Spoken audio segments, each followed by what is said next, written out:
Hello everyone, I hope you are doing very well. So very good evening to all of you. So चलिए start करते हैं। Welcome to this class. हम cover कर रहे थे is matter around us pure, ठीक है, जिसमें हम काफी सारी बातें कवर कर चुके हैं। अब हम स्टार्ट करेंगे अपना नेक्स्ट टॉपिक जो कि होगा मिक्सचर्स, ठीक है। लास्ट क्लास में हमने कवर किया था, मैं एक बार क्विकली आपको बता देता हूँ। आप यहाँ पर देख सकते हैं, जैसा कि हमने कवर किया था मैटर।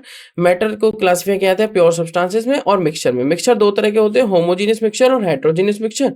और प्योर सब्सटेंसेस होते हैं एलिमेंट्स और कंपाउंड्स। एलिमेंट्स जो हमारे होते हैं वो होते हैं simplest pure substances,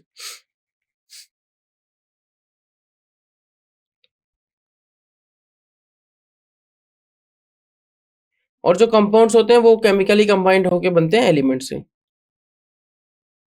chemically combined form,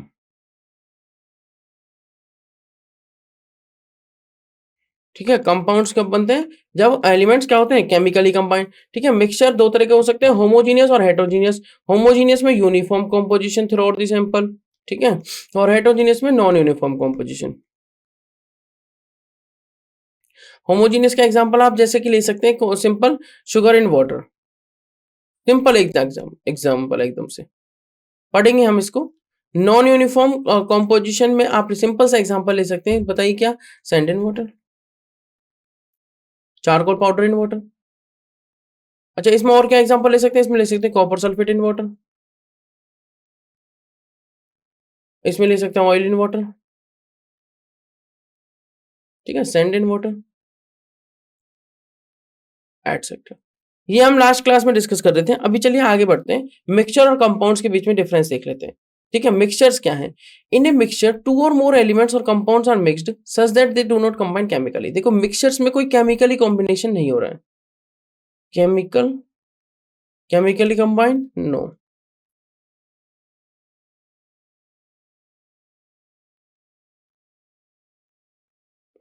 compounds में क्या है? Chemically combined form.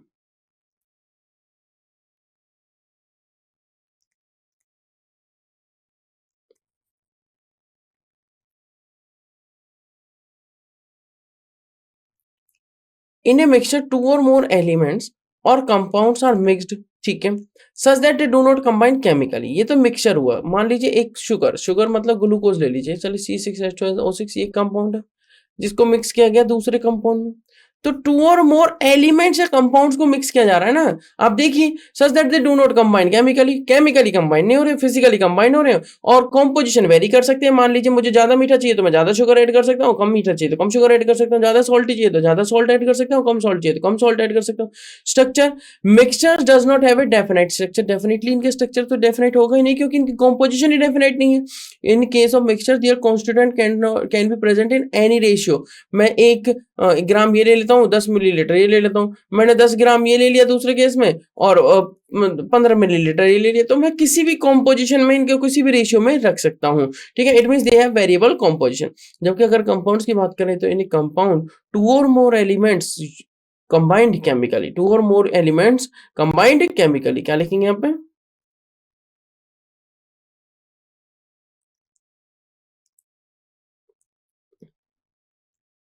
To or more elements combined chemically. Structure क्या कहता है? स्ट्रक्चर कहता है compounds have a definite structure. जैसे मान लीजिए कोई भी कंपाउंड लीजिए, NaCl लीजिए, CO2 लीजिए, HCl लीजिए, HBr लीजिए, SO2 लीजिए, SO3 लीजिए, CH4 लीजिए, एटसेट्रा, अमोनिया लीजिए। इन सभी का अपना अपना एक डेफिनेट स्ट्रक्चर है। सभी का आप स्ट्रक्चर ड्रॉ कर सकते हैं easily. In case of compounds, the constituents are present in a fixed ratio by weight. Weight से इनका रेशियो फिक्स्ड रहेगा। कंपाउंड्स में वेरिएबल कॉम्पोजिशन नहीं होगी। मान लीजिए NaCl की अगर बात करें तो वेट के अकॉर्डिंग इनका फिक्स रहेगा। NaCl का Na का 23 और इसका Cl का 35.5, ये फिक्स्ड ही रहेगा हमेशा। CO2 को अगर बात करें तो जो कार्बन रेशियो ऑक्सीजन की अगर बात करूं तो ये हो जाएगा 12:32, और 12 कैंसिल हो जाएगा, 4 3 जा 12, 4 8 जा 32, तो 3:8 हो गया। तो इस तरीके से आप समझ सकते हैं मिक्सचर्स और कंपाउंड्स में डिफरेंस। नेक्स्ट जो आगे भी डिफरेंस आप देख सकते हैं, वो क्या इस तरीके से होंगे कि प्रॉपर्टीज और सेपरेशन ऑफ कॉन्स्टिट्यूएंट्स। देखो, मिक्सचर्स को तो सेपरेट किया जा सकता है, क्लियरली पता लग रहा है, ठीक है। Mixtures are can be separated, right. Mixtures can be separated by physical means, जैसे फिल्ट्रेशन। जैसे मान लीजिए आपने सैंड को लिया वाटर में, ये मिक्सचर बन गया। आपने क्या किया, इसको सेडिमेंटेशन कर लिया या और दूसरे मेथड से फिल्ट्रेशन कर लिया, उन मेथड से चॉक पाउडर इन वाटर लिया, फिल्ट्रेशन कर लिया, सेडिमेंटेशन कर लिया, उन मेथड से इनको क्या कर दिया, सेपरेट कर दिया। ठीक है, प्रॉपर्टीज अगर बात करूं तो constituents of a mixture retain their individual physical and chemical properties. अगर मान लीजिए individual physical and chemical properties destroy हो जाती है तो जब आप वापस उन्हें सेपरेट करते तो आपको वो क्रिस्टल्स या वो चीजें वापस मिल पाती नहीं, क्योंकि प्रॉपर्टीज हो चुकी है डिस्ट्रॉय, फिर दोबारा प्रॉपर्टीज कैसे बन रही है, इसका मतलब केमिकल चेंज हो रहा है। ठीक है, तो इस तरीके से आप समझिए। तो हो क्या रहा है, प्रॉपर्टीज चेंज नहीं होती, इंडिविजुअल प्रॉपर्टीज को मेंटेन रखते हैं। अगर आपने शुगर इन वाटर मिलाया है, शुगर इन वाटर किया है, तो शुगर की जो प्रॉपर्टीज होंगी वो वाटर के अंदर मेंटेन रहेंगी। मतलब शुगर मीठी है तो मीठी ही रहेगी, वाटर के अंदर प्रॉपर्टीज थोड़ी चेंज होंगी। ये बात ध्यान से समझना है आपको। प्रॉपर्टीज कंपाउंड्स की अगर बात करूं तो कह रहा था properties of compounds are entirely different from the properties of its constituent. कह रहा है कि NaCl को मिक्स किया, सोडियम एक सॉफ्ट मेटल है, मेटल, क्लोरीन एक पंजेंट गैस है, मिक्स करने के बाद जो कंपाउंड बन के आ रहा है उसको आप डेली यूज में लेते हैं, मतलब आप इसको खाने में यूज करते हैं, राइट। ये आपके फूड में सॉल्टी फ्लेवर देता है। मतलब क्या हुआ कि इसकी प्रॉपर्टीज एकदम ही डिफरेंट है सोडियम और क्लोरीन से। तो properties of a compound are entirely different from the properties of its constituents. उसके बाद आता है सेपरेशन। सेपरेशन ऑफ कॉन्स्टिट्यूएंट्स कहता है the constituents of compounds can not be separated by physical means. मैंने आपको नमक दे दिया, क्या आप इसे अलग कर सकते हैं, इसमें सोडियम निकाल दीजिए, चलिए, can you do this? No, physical means से ये सेपरेट करना पॉसिबल नहीं है, पर हाँ केमिकली से हम कर सकते हैं। ठीक है, देखो केमिकली से हम इसको सेपरेट कर सकते हैं, सीधी सी बात है। फिजिकली इसको सेपरेट करना पॉसिबल नहीं। केमिकली जैसे इलेक्ट्रोलिसिस कर सकते हो आप NaCl की, तो उस तरीके से आपको सोडियम अलग मिल जाएगा, क्लोरीन गैस अलग मिल जाएगी। समझने वाली बात यह है कि separation of constituents of compounds can not be separated by physical means, this is not possible, this is not possible. चलिए नेक्स्ट बात है, इट्स 6 पॉइंट कह रहा है एनर्जी चेंजेस। एनर्जी चेंजेस का मतलब है during the formation of mixture कोई एनर्जी चेंज होगा क्या?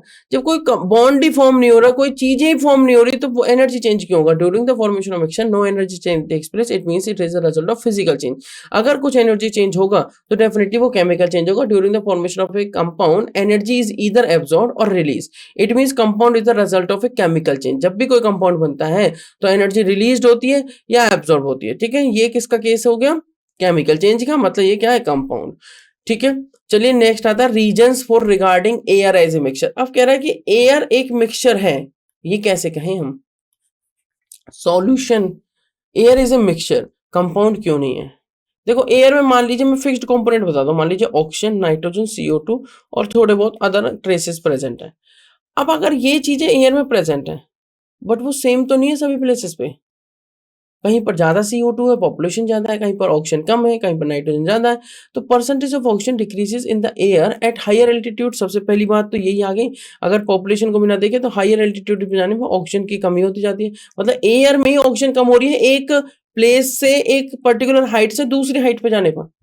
ठीक है, दूसरा पॉइंट कहता है similarly the air in industrial areas की, अगर एयर की बात करें उनके पास ज्यादा अमाउंट में CO2 होती है, ज्यादा पॉल्यूटेंट्स होते हैं और दूसरी पॉल्यूटिंग गैसेज होती हैं। ठीक है, as compare to air in the countryside. The main constituent of air can be separated by physical method such as liquefaction and fractional distillation. ठीक है, बट मिक्सचर है तो केमिकल मेथड्स की need ही नहीं है। एक किससे सेपरेट कर सकते हैं? फिजिकल मेथड से भी सेपरेट कर सकते हैं। और ये बात होगी हमारी किसकी? ये बात होगी हमारी एयर के बारे में। अब आती है कि no chemical action takes place when the constituent of air. अगर मान लीजिए देखो मान लीजिए क्या पता ही है आपको कि एयर में ऑक्सीजन प्रेजेंट है, नाइट्रोजन प्रेजेंट है, वाटर वेपर्स भी प्रेजेंट हो जाते हैं। तो ऐसा तो है नहीं N2 और वाटर ने रिएक्शन करके कोई प्रोडक्ट दे दिया, या CO2 में प्रेजेंट है, ऐसा नहीं है CO2 और H2 ने रिएक्शन करके कोई प्रोडक्ट दे रखा है, O2 CO2 ने कोई प्रोडक्ट दे रखा है, नहीं। तो no chemical action takes place when the constituent of air, it means oxygen, nitrogen, water vapour, carbon dioxide are mixed ही रहते हैं। Thus no heat or light energy is evolved or absorbed when its constituents are mixed. ठीक है, तो बार बार वही बात लिखे रहे हैं हम कि कोई heat or light energy evolve नहीं होती और एब्सॉर्ब नहीं होती जब उनके कॉन्स्टिट्यूएंट्स को मिक्स किया जाता है। ठीक है, तो ये बात होगी हमारी किसकी? एयर के बारे में। नेक्स्ट बात कह रही है each of the constituents of air retain its physical and chemical properties. अगर मैं एयर में से ऑक्सीजन को सेपरेट कर लूं तो उसकी फिजिकल और केमिकल प्रॉपर्टीज रिटेन रहेंगी। वाटर की फिजिकल और केमिकल प्रॉपर्टीज रिटेन रहेंगी, वो वाटर ही रहेगा, बॉइलिंग पॉइंट है 1 एटमॉस्फेयर प्रेशर और स्टैंडर्ड कंडीशंस पे क्या रहेगा? 100 डिग्री सेल्सियस ही रहेगा। इस तरीके से आप समझ सकते हैं। ठीक है, each of the constituent of air retain its physical and chemical properties. Physical और केमिकल प्रॉपर्टीज चेंज नहीं होते। एग्जांपल के लिए oxygen helps in combustion reaction, carbon dioxide slowly turns lime water milky. तो ऑक्सीजन किस में हेल्प करता है? कंबशन में. ऑक्सीजन किस में हेल्प करता है? कंबशन में. मान लीजिए CH4 आपने लिया और O2 की हेल्प से उसको हीट कर दिया तो बन गया CO2 plus H2O plus energy, या हीट लाइट कुछ यहाँ से आप लिख सकते हैं. ठीक है, एनर्जी भी लिख सकते हैं, हीट और लाइट भी लिख सकते हैं. तो हुआ क्या, मिथेन के लिए था. इस तरीके की मैंने जनरल फॉर्मूला भी आपको लिखवा रखे हैं. ठीक है, और ये क्या बन चुका है आपका? Carbon dioxide.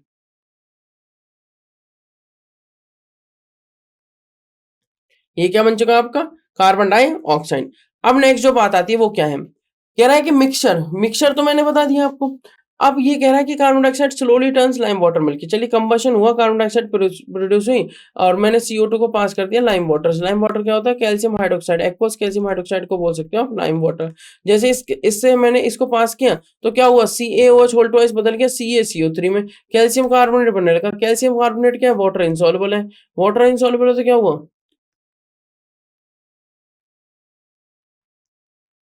वाटर इनसॉल्युबल है तो क्या कर देगा? लाइम वाटर को मिल गई.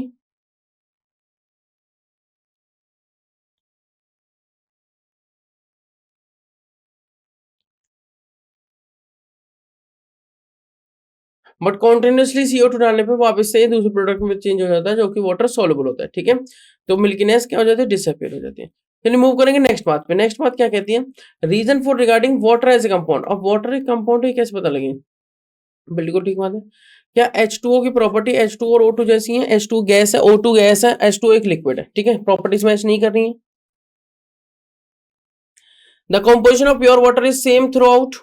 प्रॉपर्टीज जो है, कॉम्पोजिशन है जो प्योर वाटर की, वो कहीं से भी कहीं तक ले लीजिए आप, किसी भी सोर्स से ले लीजिए, irrespective of everything, composition of pure water is same. क्या रहेगी? सेम. ये चीज आपको ध्यान रखनी है. It always contains 1 part of hydrogen and 8 parts of oxygen by wait. अगर मैं वेट की टर्म्स में बात करूं तो इसमें 1 पार्ट हमेशा क्या रहेगा? हाइड्रोजन का, और 1 पार्ट क्या रहेगा? हमेशा ऑक्सीजन का. जैसे हाइड्रोजन रेशियो ऑक्सीजन की अगर बात करूं तो इसका मास रेशियो जो रहेगा वो 2:16, मतलब 1:8 रहेगा. 1 पार्ट हाइड्रोजन और 8 पार्ट ऑक्सीजन का रहेगा as in terms of mass. ठीक है, weight. The constituents of water can not be separated by physical means. ठीक है, इनको सेपरेट नहीं किया जा सकता. कॉम्पोजिशन सेम रहेगी throughout and by electrochemical means इन्हें सेपरेट किया जा सकता है, जैसे मैंने बताया था, इलेक्ट्रोलाइटिक डिकम्पोजिशन ऑफ वाटर. ठीक है, और हाइड्रोजन गैस और ऑक्सीजन गैस को प्राप्त किया जा सकता है. नेक्स्ट कह रहा है chemical reaction takes place with the liberation of heat and light energy. कोई केमिकल रिएक्शन होती है तो मोस्टली क्या होता है, क्या होता है, या तो हीट एब्जॉर्ब होगी या यूज होगी. ठीक है, तो liberation of heat and light energy when 1 part of hydrogen combines with the 8 parts of oxygen by wait. तो क्या जो इस पर्टिकुलर रिएक्शन में क्या होता है, जब H2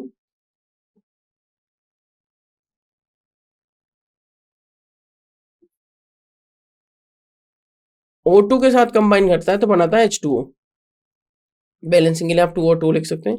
तो chemical reaction takes place with the liberation of heat and light energy when 1 part of hydrogen combines with 8 part of oxygen by weight. कह रहा था properties of water are entirely different from the properties of its constituent. बिल्कुल ठीक बात है. कांस्टिट्यूएंट तो gas है और खुद क्या रहा? Liquid. For example, hydrogen is a combustible gas, oxygen is a supporter of combustion, but their compound water is extinguishing fire.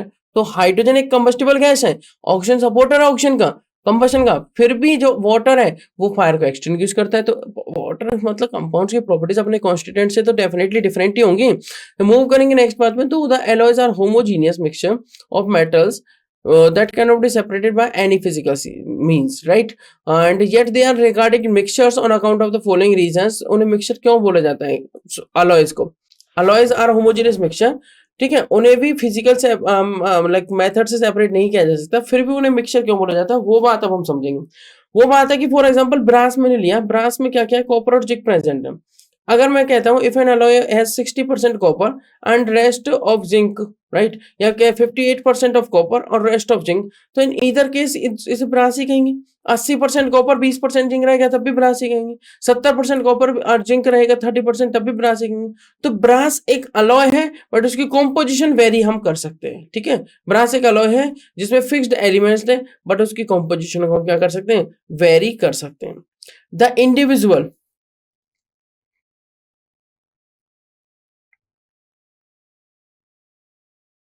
तो मैं क्या कह रहा था individual metals in any alloy retain their chemical and physical properties. For example अगर brass को हम treat करें डाइल्यूट सल्फ्यूरिक एसिड के साथ तो zinc in it reacts to form zinc sulphate and hydrogen but copper does not. तो individual metals क्योंकि zinc hydrogen से ज्यादा रिएक्टिव है तो HCl H2SO4 की प्रेजेंस में देखो जब ब्रास के साथ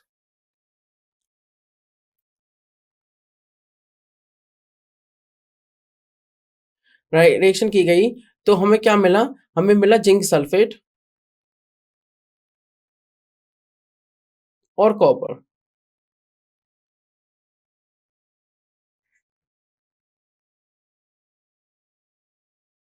because zinc is more reactive than hydrogen तो बन गया zinc sulphate but copper is less reactive than hydrogen तो कॉपर हाइड्रोजन को रिप्लेस नहीं कर पाया, डिस्प्लेस नहीं कर पाया। डिस्प्लेसमेंट रिएक्शन आपने पढ़ ही चुके हैं, ठीक है। चलिए मूव करेंगे नेक्स्ट पार्ट पे। Homogeneous mixture of to or more substances called solution. मैंने कहा था ना होमोजेनियस मिक्सचर के लिए हम यूज करेंगे term solution. Usually we think of a solution as a liquid that contains either a solid or liquid or a gas dissolvent, ठीक है। अब एक लिक्विड होगा जिसके अंदर सॉलिड डिसॉल्व होगा या लिक्विड डिसॉल्व होगा या गैस डिसॉल्व होगा। जनरली हम ऐसा कुछ सोचते हैं, सॉलिड जैसे शुगर इन वाटर हो गया, लिक्विड जैसे एसीटोन इन वाटर हो गया या फिर और कोई लिक्विड ले सकते हैं, और गैस जैसे CO2 इन वाटर हो गई, O2 इन वाटर हो गई, ये आपकी gas in liquid. However this is not true. ऐसा नहीं है कि सिर्फ लिक्विड में सॉलिड लिक्विड गैस डिसॉल्व हो सकते हैं, हो सकता है we can also have a solid solid solution जिन्हें हम एलॉयज कहते हैं, जैसे ब्रास, ये भी तो सॉलिड सॉलिड सॉल्यूशन ही है जैसे कि ब्रास। मूव करेंगे नेक्स्ट बात पर जो कि इंपॉर्टेंट बात है, ध्यान से समझिएगा, कंपोनेंट्स ऑफ ए सॉल्यूशन। मान लीजिए मैंने क्या लिया,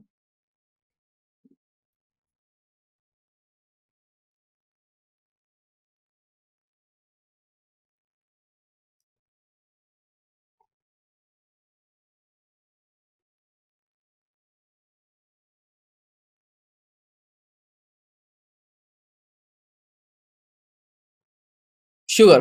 क्या लिया यहाँ पे, शुगर। एक गिलास वाटर लिया, उसमें शुगर में डिसॉल्व कर रहा हूं, ठीक है। अगर मैं एक गिलास पानी में शुगर डिसॉल्व करता हूं तो क्या होगा, वो डिसॉल्व हो जाएगी, हो जाएगी, पक्की बात। अब डिसॉल्व होने के बाद हम क्या पढ़ रहे हैं पता है आपको, हम पढ़ रहे हैं कंपोनेंट्स ऑफ ए सॉल्यूशन। मैंने कहा मैंने ली 10 ग्राम शुगर, मान लीजिए 500 मिलीलीटर वाटर में, तो मुझे बताइए कौन कम है और कौन ज्यादा है। डेफिनेटली आप कहेंगे कि शुगर तो है कम और वाटर है ज्यादा। तो जनरली जो बोला जाता है सॉल्यूशन में दो कंपोनेंट बोले जाते हैं, सॉल्यूशन में क्या बोले जाते हैं, दो कंपोनेंट। एक होता है सॉल्यूट और एक होता है सॉल्वेंट। जनरली बोला जाता है कि जो लेसर अमाउंट में प्रेजेंट है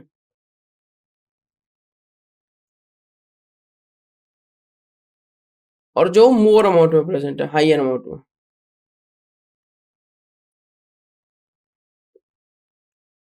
ठीक है, उसे क्या कहेंगे हम, सॉल्यूशन। जब सॉल्यूट और सॉल्वेंट होंगे, जैसे इस केस में सॉल्यूट क्या होगा, sugar,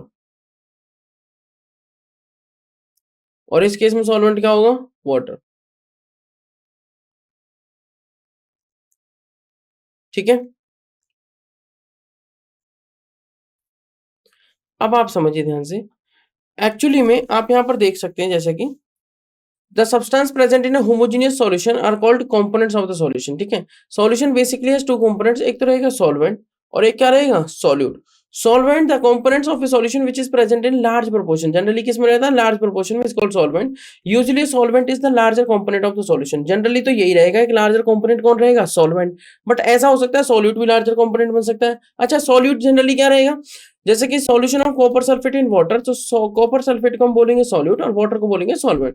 in paints turpentine oil is the solvent, ठीक है। सॉल्यूट क्या होता है, the component of the solution which is present in smaller proportion is called solute, smaller proportion is called solute. Usually solute is the smaller component of the solution, generally solute क्या होता है, smaller component होता है किसका, solution का। अब आता है for example in the solution of common salt, common salt क्या होता है आपका, NaCl, जो प्रेजेंट किस में होता है, वाटर में। NaCl वाटर में प्रेजेंट है तो कॉमन सॉल्ट क्या है आपका, सॉल्यूट, क्योंकि कम सॉल्ट हम मिलाते हैं ज्यादा पानी में। तो सिमिलरली जैसे कार्बोनेटेड ड्रिंक्स जो होती हैं, जैसे सोडा वाटर हो गया, कार्बन डाइऑक्साइड गैस उसमें सॉल्यूट की तरह काम करती है, किसकी तरह काम करती है, कार्बन डाइऑक्साइड गैस किसकी तरह काम करती है, सॉल्यूट की तरह। आप नेक्स्ट क्लास में जब जाओगे तो आप पढ़ेंगे हेनरीज लॉ और इस टाइप के कुछ laws. Solute is the smaller component of the solution, generally यही होता है कि सॉल्वेंट ज्यादा मतलब लार्जर कंपोनेंट होता है और सॉल्यूट हमारा स्मॉलर कंपोनेंट होता है सॉल्यूशन का। अब बात आती है एग्जांपल्स ऑफ सॉल्यूशन। जैसे एग्जांपल आप ले सकते हैं सॉलिड सॉलिड सॉल्यूशन। ऐसे बहुत सारे अलॉयज हैं। सबसे अच्छा एग्जांपल है इसका अलॉयज। अलॉयज जैसे ब्रास, ब्रॉन्ज, बहुत सारे इस टाइप के अलॉयज हैं जो किससे बने हुए हैं, मेटल से, और उनके साथ नॉन मेटल हो सकते हैं। ठीक है, तो alloys are solid solid solution. समझने वाली बात क्या है कि सॉलिड सॉलिड सॉल्यूशन है। ठीक है, जैसे ब्रास में क्या होता है, कॉपर और जिंक। ब्रास में क्या होता है, कॉपर और zinc. Brass is a solid solution of approximately, जिसमें 30% जिंक और 70% कॉपर होता है। अगर इसमें 80% कॉपर और 20% जिंक होता तब भी ये ब्रास ही होता। यही तो मेरी बात थी समझाने वाली कि कॉम्पोजिशन वेरी करने के बाद भी वो ब्रास ही है। इसका मतलब ये सॉल्यूशन है, ये मिक्सचर है, इसका मतलब ये प्योर सब्सटेंस नहीं है। तो brass is a solid solid solution. Brass क्या है आपका, सॉलिड सॉलिड सॉल्यूशन। मूव करेंगे नेक्स्ट बात पे। In this solid solid solution copper जो कि लार्ज अमाउंट में प्रेजेंट है एंड जिंक जो कि स्मॉल अमाउंट में प्रेजेंट है। तो जिंक सॉल्यूट हुआ और कॉपर आपका सॉल्वेंट हुआ। कॉपर क्या हुआ, सॉल्वेंट। सिमिलरली बेल, जो बेल होती है वो एक सॉलिड सॉलिड सॉल्यूशन है जिसमें 80% कॉपर होता है और 20% क्या होता है, टिन। जिसमें क्या होता है 80% कॉपर और 20% क्या होता है, टिन। तो कॉपर यहाँ पे क्या किस चीज का काम कर रहा है, सॉल्वेंट का, और 20% ऑफ टिन ये किस चीज का काम कर रहे हैं, सॉल्यूट का। ठीक है, नेक्स्ट जो बात आती है वो है solid liquid solutions. Solid liquid solution जैसे कि सबसे अच्छे एग्जांपल शुगर इन वाटर। जैसे कि आप सॉल्ट इन वाटर,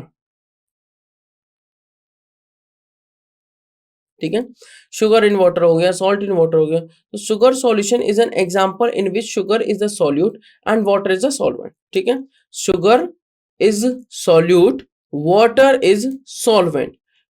मतलब शुगर जनरली कम अमाउंट में होगी इस सॉल्यूशन में और वाटर ज्यादा अमाउंट में हो सकता है। सिमिलरली कॉमन सॉल्ट सॉल्यूशन जैसे NaCl in water is an example in which common salt is a solute and water is a solvent. Clear? In case of tincture of iodine, tincture of iodine, iodine is a solute and ethyl alcohol is a solvent. जिसमें iodine को मिलाया जाता है ethanol में, उसे हम कह देते हैं टिंक्चर ऑफ आयोडीन। तो आयोडीन किसका काम कर रहा है, सॉल्यूट का। जनरली क्या होता है, स्मॉलर इन अमाउंट। और इथाइल अल्कोहल किस चीज का काम कर रहा है, सॉल्वेंट का। जनरली क्या रहता है, लार्जर इन अमाउंट। ठीक है, जनरली क्या रहेगा, लार्जर इन अमाउंट। नेक्स्ट जो बात आती है वो है लिक्विड लिक्विड सॉल्यूशन। अब लिक्विड लिक्विड सॉल्यूशन क्या कहते हैं, देखिए ध्यान समझिए। लिक्विड और लिक्विड, सॉल्यूट भी लिक्विड और सॉल्वेंट भी लिक्विड। तो in case of alcoholic drink, ethyl alcohol जिसे हम कहते हैं इथेनॉल, इथ प्लस इन प्लस ओल, इथेनॉल जो कि सॉल्यूट की तरह काम कर रहा है। और वाटर जिसमें उसे मिलाया जाता है वो एक सॉल्वेंट की तरह काम कर रहा है। तो ethanol in water. Similarly in case of vinegar, vinegar आप जानते हैं, आप यूज करते हैं घर में, सिरका। एसिटिक एसिड जिसका फॉर्मूला होता है CH3COOH, CH3COOH एसिटिक एसिड होता है सॉल्यूट और वाटर क्या होता है, सॉल्वेंट। नेक्स्ट केस आता है liquid gas solution. Liquid gas आप कह सकते हैं डेफिनेटली लिक्विड हो गया आपका क्या, वाटर, और गैस इसमें डिसॉल्व कर सकते हैं जैसे CO2। तो in case of aerated drinks जैसे soda water, carbon dioxide is the solute and water is the solvent. Move करेंगे नेक्स्ट पर गैस गैस सॉल्यूशन। दोनों गैस गैस है, गैस गैस का क्या सॉल्यूशन पॉसिबल है, बताइए। गैस गैस का सॉल्यूशन पॉसिबल है जी। आप देख सकते हैं air is a homogeneous mixture जिसमें क्या रहेगी, यूनिफॉर्म कॉम्पोजिशन रहेगी throughout the sample. Air is a homogeneous mixture जिसमें रहेगी uniform composition throughout the sample and mixture of two main gases. It means 78 of nitrogen and 21 of oxygen. 78 gram nitrogen हो गया और 21 ग्राम मान लो oxygen हो गया। इस तरीके से आप याद कर सकते हैं। In this mixture nitrogen is solvent and oxygen is solute. आप देख सकते हैं ऑक्सीजन क्या हुआ, सॉल्यूट, एंड नाइट्रोजन क्या हुआ, सॉल्वेंट, क्योंकि नाइट्रोजन ज्यादा है जनरली अमाउंट में और ऑक्सीजन कम है। Similarly the petrol fed into the engines of automobiles is a mixture of petrol vapor and air। ठीक है, वो किसका मिक्सचर होगा, इंजन ऑफ ऑटोमोबाइल्स में जब हम पेट्रोल को फीड करते हैं तो जो मिक्सचर आएगा वो किसका होगा, पेट्रोल वेपर एंड एयर। ठीक है, पेट्रोल वेपर एंड एयर मतलब ये भी गैस पेट्रोल वेपर और एयर भी गैस। तो ये हो गया गैस इन गैस सॉल्यूशन। किस चीज का सॉल्यूशन हो गया, गैस इन गैस। नेक्स्ट आते हैं टाइप्स ऑफ सॉल्यूशन। इंटरेस्टिंग बात है, टाइप्स ऑफ सॉल्यूशन क्या कहता है, देखो टाइप्स ऑफ सॉल्यूशन में आते हैं सैचुरेटेड सॉल्यूशन और अनसैचुरेटेड, और एक पढ़ेंगे हम super saturated solution. Saturated solution क्या कहता है, आपने लिया एक गिलास पानी, ठीक है जी, और उस पानी में आपने शुगर ऐड करनी स्टार्ट की। ध्यान से समझिएगा, ये आपने लिया पानी, आपने शुगर ऐड करनी स्टार्ट की।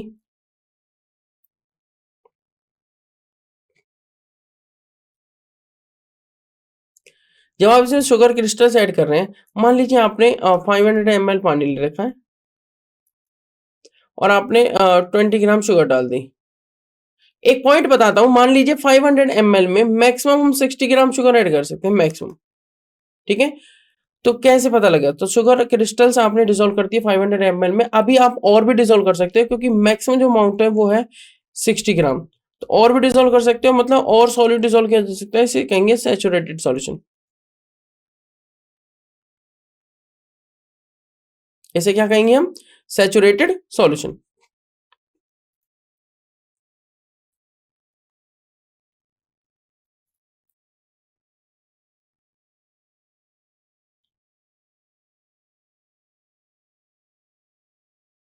फिर अनसैचुरेटेड किसे कहेंगे? इसे ही कहेंगे अनसैचुरेटेड। यही तो ध्यान रखना है। अनसैचुरेटेड सॉल्यूशन वो सॉल्यूशन है जिसमें और सॉल्यूट डिसॉल्व किया जा सके, उसे कहेंगे अनसैचुरेटेड। फिर सैचुरेटेड कैसे कहेंगे? आप इसमें डिसॉल्व करते रहे, डिसॉल्व करते रहे, डिसॉल्व करते रहे, आपने 2020 के 3 बार में डिसॉल्व कर दिया, आपने मैक्सिमम डिसॉल्व कर चुके हो इसमें 60 ग्राम, और मैक्सिमम ये डिसॉल्व कितना कर सकता है? 60 ग्राम, मतलब एट दिस पर्टिकुलर टेम्परेचर, इससे ज्यादा सॉल्यूट आप इसमें डिसॉल्व नहीं कर पाएंगे और आपको मिल जाएगा सैचुरेटेड सॉल्यूशन। सैचुरेटेड सॉल्यूशन मतलब एट ए पर्टिकुलर टेम्परेचर अगर और भी ज्यादा सॉल्यूट आप ऐड कर सकें उसे कहेंगे अनसैचुरेटेड। अगर उस पर्टिकुलर टेम्परेचर पे आप और ज्यादा सॉल्यूट ऐड नहीं कर पा रहे हैं तो उसे कह देंगे सैचुरेटेड सॉल्यूशन, ठीक है। और इसके अलावा अगर आपने उसमें मान लीजिए 10 ग्राम और ऐड कर दिया, मतलब डिसॉल्व तो मान लो मैक्सिमम भी 60 ग्राम कर सकता है, बट अब प्रेजेंट कितने आपने कर दिया? 70 ग्राम। तो इस टाइप के सॉल्यूशन को बोलेंगे सुपर सैचुरेटेड सॉल्यूशन, जिसमें डिसॉल्व्ड सॉल्यूट से एक्चुअली जो डिसॉल्व सॉल्यूट है उससे भी ज्यादा अमाउंट प्रेजेंट हो, उसे कहेंगे हम super saturated solution.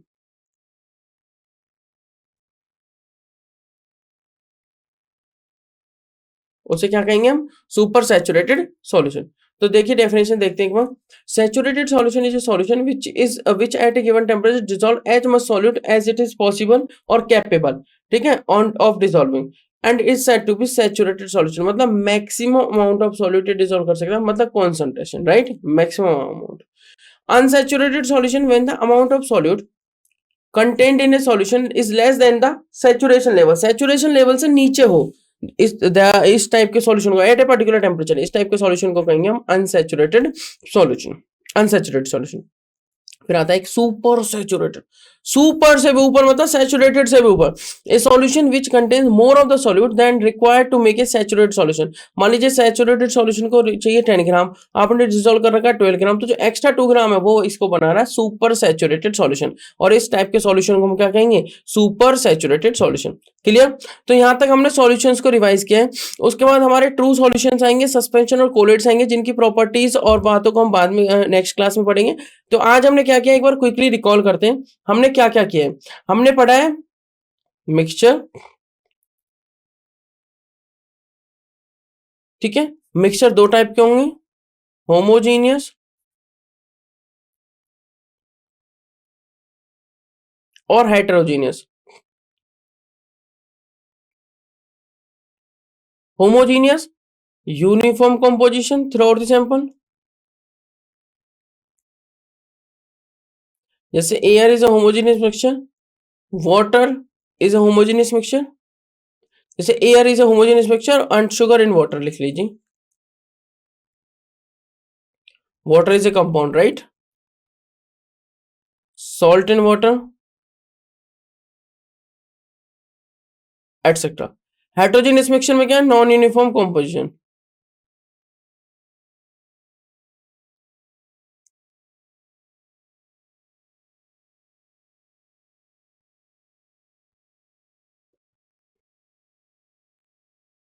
Non uniform composition का एग्जांपल आप ले सकते हैं, जैसे कौन कौन सा? सस्पेंशन और कोलर्स होते हैं इसमें डेफिनेटली, ठीक है। तो आप जैसे एग्जांपल ले सकते हो मिल्क,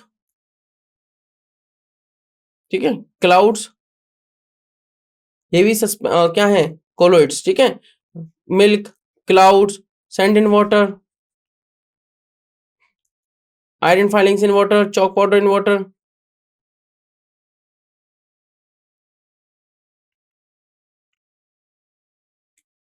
क्लियर? तो ये हो गया हमारा मिक्सचर होमोजीनियस और हेटेरोजीनियस टाइप का। तो ये सारी बातें आज हमने कवर की हैं। आई होप आपको यहाँ तक एकदम से क्लियर होगा। ठीक है, फिर हमने कवर किया saturation, super saturation, types of solution, मतलब saturated, super saturated and unsaturated. मान लीजिए एक आपने वाटर पानी लिया, मतलब एक गिलास पानी लिया, एक गिलास वाटर लिया, जिसमें मान लीजिए 100 ml वाटर है। 100 ml मान लेते 50 ग्राम मैक्सिमम शुगर डिसॉल्व कर सकते हैं। आपने डिसॉल्व कर दी 30 ग्राम, तो 20 और कर सकते हो, मतलब आपको मिल चुका है अनसैचुरेटेड सॉल्यूशन, जिसमें और ज्यादा सॉल्यूट ऐड किया जा सकता है at a given temperature. But अब आपने डिसॉल्व कर दी 50 ग्राम, 50 वो मैक्सिमम कैपेसिटी है, तो मैक्सिमम कैपेसिटी रीच हो गई, मतलब अब इससे ज्यादा सॉल्यूट उस पर्टिकुलर टेम्परेचर पर डिसॉल्व नहीं किया जा सकता। बट उसको गर्म करके अगर उसमें और जो सॉल्यूट डिसॉल्व करते हो, फिर उसको क्विक हील करे, क्विक क्या करें, क्विकली ठंडा करें, कोल्ड करें, तो होगा क्या, आपको मिल जाएगा सुपर सैचुरेटेड सॉल्यूशन, जिसके अंदर ज्यादा अमाउंट ऑफ सॉल्यूट प्रेजेंट होगा as compare to the saturation level. ठीक है, as compare to the saturation level, या आप कह सकते हैं as compare to the saturated solution. ठीक है, तो तीन टाइप के सॉल्यूशन हमने पढ़े हैं, super saturated, saturated and unsaturated. ठीक है, अब हम मूव करेंगे नेक्स्ट बात पे। नेक्स्ट बात क्या होगी आपको बताइए, इंटरेस्टिंग है, बताइए कौन सी। जो हमारी नेक्स्ट बात है वो हम पढ़ेंगे अपनी नेक्स्ट क्लास में। ट्रू सॉल्यूशंस क्या होते हैं, सस्पेंशन क्या होंगे, और कोलोइड्स क्या है। ठीक है, तब तक के लिए थैंक यू सो मच, आपसे मिलते हैं नेक्स्ट क्लास में।